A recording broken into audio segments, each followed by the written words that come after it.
Hey guys, in this video I'm going to show you how you can run Davinci Resolve on low-end PC. So let's get straight into it. So first go to the file, then project settings, or you can access those right here at the bottom right corner. This gear icon, it's the same.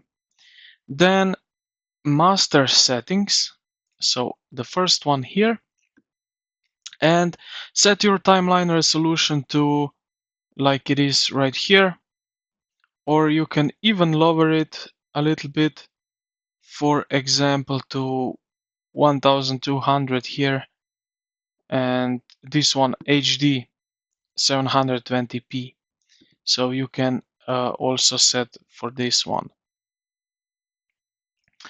Now in the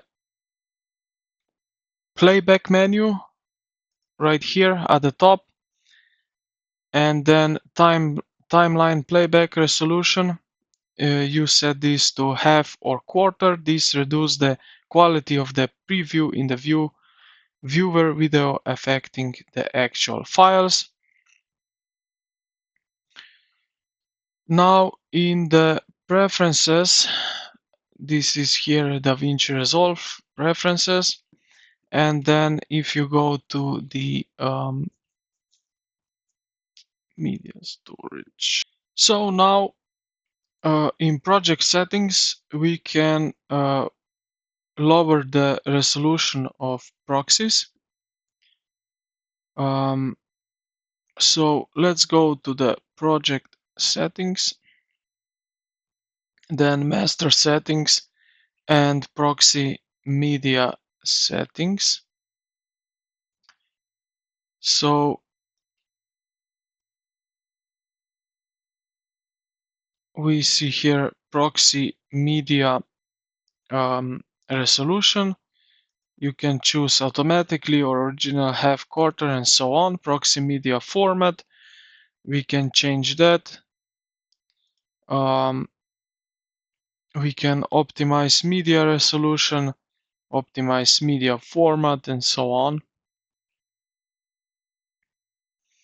And also ensure that in the playback menu here at the top and under the proxy handling is prefer proxies is checked.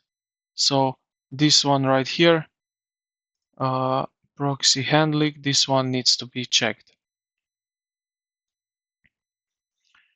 Also what you can do is render cache pre-renders effect, so they don't have to be calculated in real time.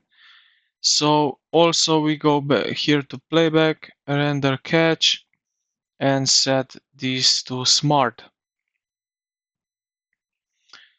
And yeah, I think this is basically it, how we can run Davinci Resolve on low-end PC. I hope this video helped you out. If you did, consider to like the video and subscribe to the channel. Thank you for watching, and I will see you in the